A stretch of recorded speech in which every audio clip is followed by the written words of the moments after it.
Why we stopped talking to strangers. A man collapses on a crowded subway platform. Hundreds of people are there. Phones out, eyes forward, earbuds in. For a few seconds, nobody moves. Not because they're evil, not because they don't care, but because somewhere along the way, we forgot how to see each other. 100 years ago, strangers talked on trains, on sidewalks, in grocery stores, in parks. People met best friends by accident, fell in love by coincidence. Entire communities were built from random conversations. Now, most people can go days without speaking to someone they don't already know. And the strangest part is, almost nobody noticed when it happened. There was a time when silence in public felt strange.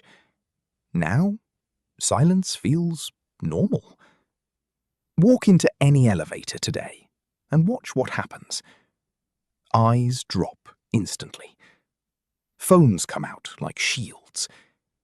People stand inches apart while pretending nobody else exists. And yet, if you ask most people whether they feel lonely, the answer is almost always yes. That contradiction sits quietly at the center of modern life. We are more connected than any generation in human history, but somehow, talking to another human being has started to feel uncomfortable, even dangerous. And it didn't happen overnight. At first, the change was subtle. Small things disappeared first. Cashiers stopped chatting. Neighbors stopped knocking on doors. Kids stopped wandering through neighborhoods, asking if friends could come outside. Then came headphones. Then algorithms. Then remote work. Then food delivery apps, where you don't even have to look another person in the eye.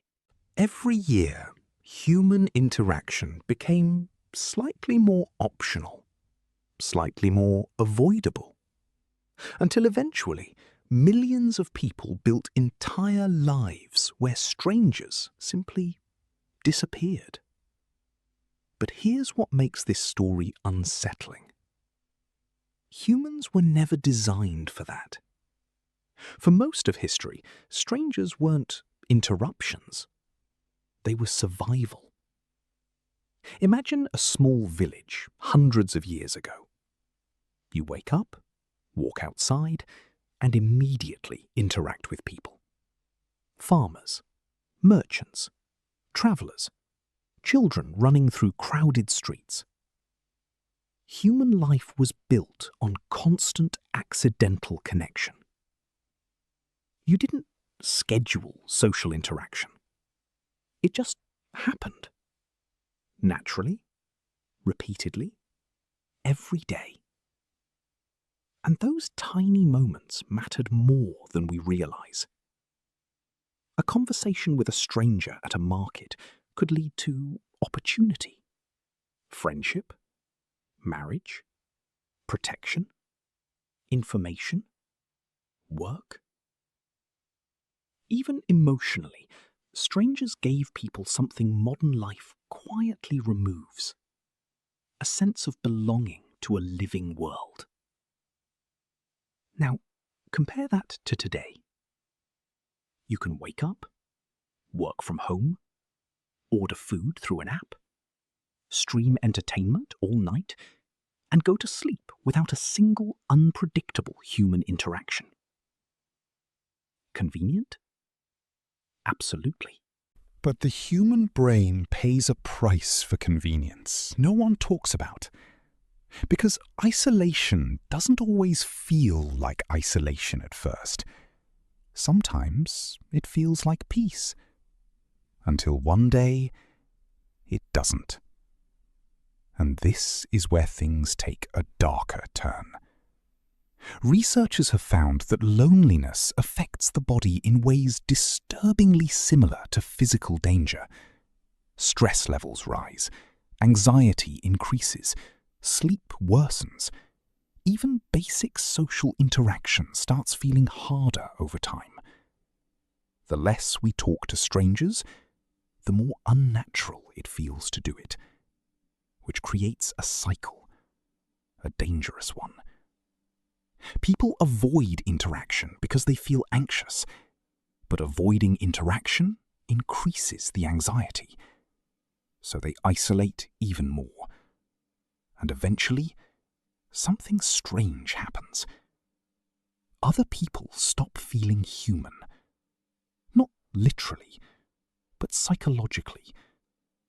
A stranger becomes an obstacle, traffic, background noise, a possible threat. Look around in public now. People move around each other with the emotional energy of ghosts. Fast, closed off, guarded. Especially in big cities.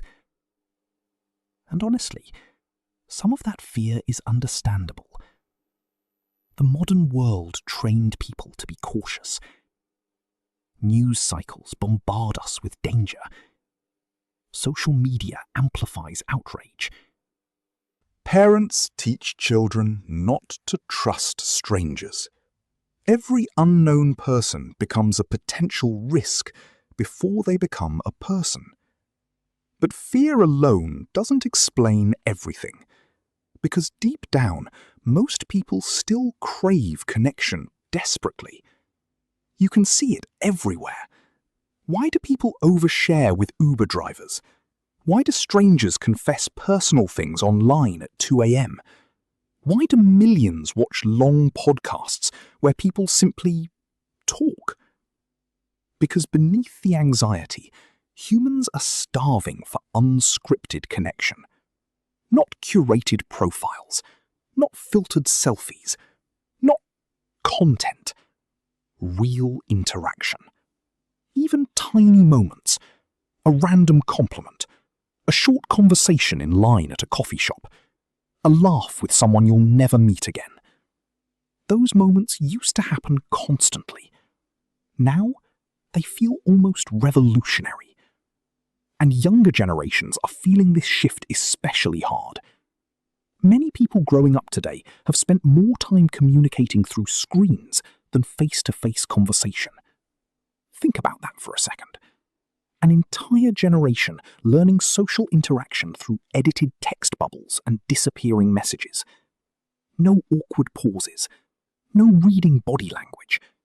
No accidental moments. Everything controlled. Everything curated. And while technology made communication faster, it also removed friction. The problem is, friction is where human bonding often happens. The awkward laugh, the nervous introduction, the pause before someone opens up.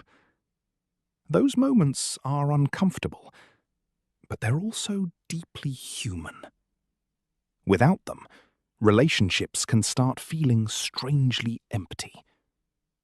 This is why so many people today report having hundreds of online connections, while simultaneously feeling emotionally alone. And the scariest part? We're adapting to it.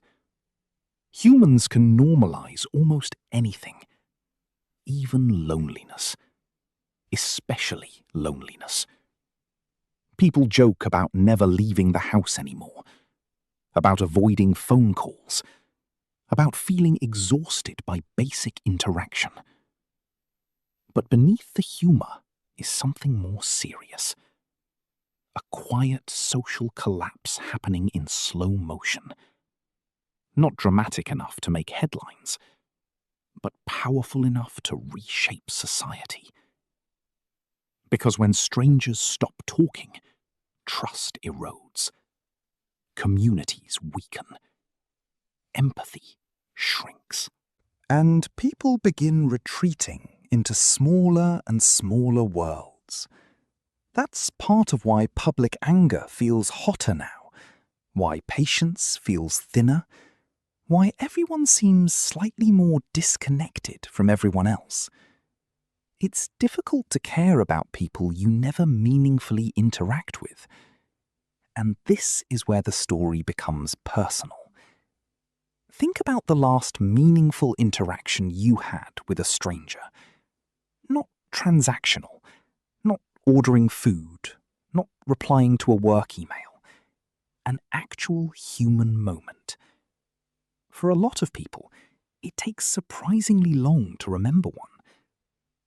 That realization hits harder than most expect, because deep down, people miss each other, even if they don't fully realize it. There's a famous experiment where researchers asked commuters to start conversations with strangers on trains. Almost everyone predicted the interaction would be awkward. Most assumed both sides would hate it. But the opposite happened. People consistently reported feeling happier after talking to strangers. Not exhausted, not irritated, happier. And that's fascinating because it reveals something important. The fear usually exists before the interaction, not after it. The anticipation is worse than reality. But modern life keeps feeding that anticipation. Keep your guard up. Stay in your lane. Mind your business. And slowly, people become emotionally invisible to each other. Until something breaks the pattern. Sometimes it happens during emergencies. A blackout. A storm. A delayed flight. Suddenly, strangers start talking again. And something almost magical happens. People remember they're human. During disasters, psychologists often observe communities becoming temporarily warmer and more cooperative. Strangers help strangers. Conversations happen naturally. Why? Because shared vulnerability strips away the illusion of separation. For a brief moment, people stop performing independence. And maybe that's the hidden tragedy of modern life. Everyone is trying to appear self-sufficient, busy, fine, untouchable. Meanwhile, millions are quietly hoping someone talks to them first. Not in a creepy way, not forced, just human. A smile, a joke, a moment of recognition, proof that they still exist inside a shared world. And ironically, many people are waiting for permission that never comes, because everyone else is waiting too. The truth is, society didn't suddenly lose the ability to connect. It lost the habit. Habits can return. But only if someone breaks the pattern first. And usually, the moment is smaller than people imagine. A conversation in a grocery store line, a compliment to a stranger, asking someone how their day is, and actually listening. Tiny moments. But tiny moments are how human trust has always been built. Not through viral posts, not through algorithms, through repetition, eye contact, familiarity, presence. That's how communities used to form. And maybe that's why certain moments feel so powerful now. When a stranger shows unexpected kindness today, people remember it for weeks, sometimes years, because it feels rare. But maybe it was never supposed to be rare. Maybe we just drifted too far from each other without noticing. And maybe the reason this topic hits so deeply is because almost everyone watching this has felt it. That strange emptiness in crowded places. The feeling of being surrounded by people, while somehow feeling alone inside all of it. modern life became incredibly efficient. But humans were never built to survive on efficiency alone. We need interruption, randomness, conversation, connection. We need reminders that the world is still alive around us. Otherwise, life slowly becomes a private experience, shared beside strangers, instead of with them. And maybe the biggest irony of all is that most people are far less alone than they think. They're just trapped inside invisible walls everyone else is trapped inside too. The walls can break.